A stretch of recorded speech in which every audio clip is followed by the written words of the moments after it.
Firavunning qizini sochini tarayotgan ayol sochini tarayatib turib taloq tushib ketdi. Shunda "Ya Alloh" devordi. Firavunning qizi qarab turib, "Ey, meni otamdan boshqa ilohing bormi?" dedi. "Alloh meni Robbim, seni va otangni ham Robbisi" dedi. Qiz borib Firavunga aytdi.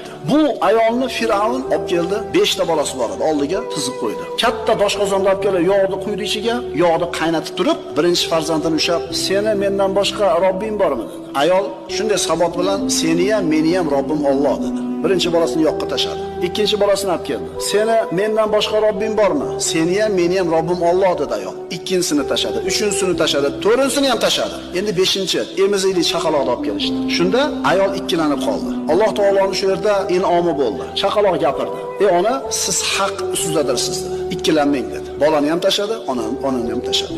Zohiridan qaraganda Firavun yengdi, chunki bularni o'ldirib yubordi-da. Bu zohirida, o'zi aslida kim yengdi? Bu mabda'iy deyiladi, Nusrat turi.